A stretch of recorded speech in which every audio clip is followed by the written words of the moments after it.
Right. Mukwemba and I met in our first year at UNAM, University of Namibia. I was 18 at that time. He was 19. And yeah, it was love at first sight for me. I actually really had a huge crush on him. It took us about a year before, before we actually took it further than just friendship. And I remember in our third year at university, we actually got into this pact. He's what really attracted me to him. He's highly intelligent, sensitive, very romantic. Wow, yes, very romantic. Swept me off my feet. But we made a pact where we would actually all the time encourage each other to, I think get the highest points when it comes to coursework and exams. And, each one of us would give the other, we had to bet to say, look, if you get less than me, you get this and I get that. And we became quite competitive in terms of academics. He was studying economics. I was studying media and sociology. So I said, what better way? Look, I'm the media person. You're the economist, so you can control a lot of, what I want to spend on. You can advise me to say, no, I'm the economist, you're the spender, so let's try and create this balance. Yeah, but we were engaged already in our, I think right after I completed my 10 years Miss Zambia. We would have been married earlier, of course, but first we wanted to be quite economically sound to, I think, pay for our own wedding expenses. We didn't want to be a burden. Though, in Africa, in Zambian culture, whenever a child, a son or a daughter is getting married, families always come together to make sure that it happens successfully and with very little burden on the two getting married.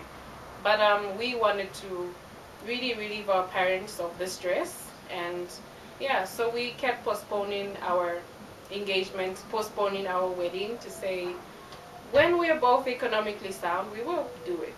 So having participated in Miss Zambia, of course, a lot of people used to encourage him a lot, discourage him a lot, sorry, to say, look, don't let her participate in something like this, and you guys won't last if you let her participate in Miss Zambia. Miss Zambia has a bad reputation, and they'll tell him all sorts of things. But even before, like I said, it's something I really did say I'd want to explore one day. And when it did come about and I found myself participating in this, of course he was one of the first people I spoke to say, okay, I'll participate in this. They applied, and I think I would like to give it a try. Let's see what's the challenge here. And he was so understanding and said, look, make your own decisions, okay? And if you want to do this, I'll support you. And he supported me all throughout. It wasn't an easy process, but yeah, 2 years as Miss Zambia was quite a learning process for me as well. And he stood by my side. He gave me a lot of support. He encouraged me. A lot of good advice came from him.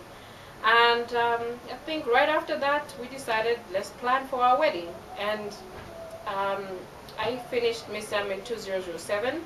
We even had to take a trip away, just the two of us, to plan our wedding, which we said should happen in the next 2 years. And it happened. And it's been such an interesting, wonderful experience to be a wife. Yeah, wow, I don't know, I can't even describe it. I actually even feel like we've been married, maybe we're still in our honeymoon phase, as they always call it, but the kind of relationship we had, already a steady relationship, we already had built that strong foundation, and I think the marriage was just I'd say the icing on the cake that was already solid. It was already there. And I love being a wife. I love cooking for him. We love to explore a lot of new ways to, I think, make your marriage work. Marriage is between two people.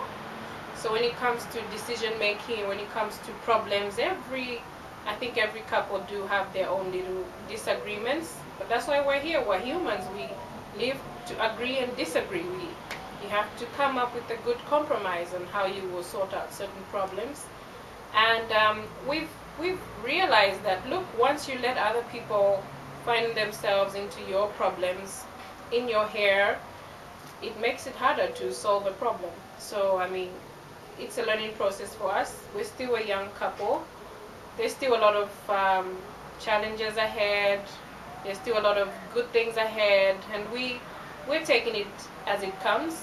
And yeah, we look forward to whatever is set up for us.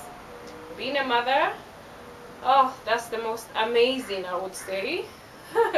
I remember, yeah, should I talk about the giving birth experience? For me, I found that really smooth. It wasn't as bad as I expected, you know. My daughter, oh my goodness, she's a joy in both our lives. I learn something new from her every day. Just knowing that there's a little being in the house who loves us or loves me unconditionally, it's it's fulfilling. It's like, wow, is this life? This is what life is about. I really love life, and she makes us laugh. She makes me happy. She makes me cry tears of joy. I mean, I get to learn a lot from my daughter. As young as she is, yeah, like 16 months, she's highly intelligent, I would say, already.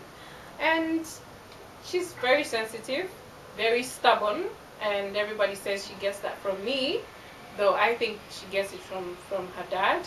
But anyway, we'll never know. It's really, I think being a mother is the best gift that God has ever given us, other than Him giving us the gift to live and be alive, exist on earth. I think being a mother is something that it brings you back to earth to think and say, is this what my mother went through? And when our parents are telling us something, we need to really learn to listen, learn to understand their point of view. And I think I look forward to having more children, not more than 3, but nevertheless, bringing up a family is, I think it's a really great experience. It's, I can't really describe it. It's heavenly, really. I'd like to bring up my daughter, future children, in a God-fearing manner, and we are a God-fearing family. And I think I want to instill that culture of family in my family, because that's what my parents have also instilled in me. And family for me is extra important. You always need to find some time. We all have our careers, our work life, but you need to find some time, balance that time to make family time. And that's something I think I have learned to do. Even as Miss Zambia, it's one of the huge lessons I learned, that you need to find a balance. When people see me, they just think of, oh, well, she was just Miss Zambia. It ends there. They forget that, yeah, I too have a career. Miss Zambia was one part of it. I have the professional career. I have the family life also, the social life, friends, family. I think everything just comes together and makes a huge lot of sense right now.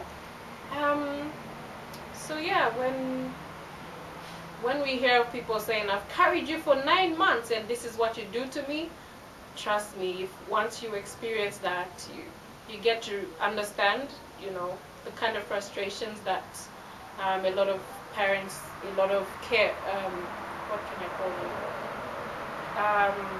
Guardians, a lot of guardians actually, you know, feel when you go astray as a child.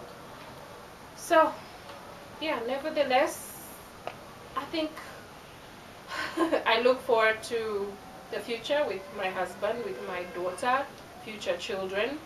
One is already almost on the way, by the way. So once that is, you know, that is done, I can concentrate on a lot of other things, but definitely my family for me is one of my hugest priorities. And yeah,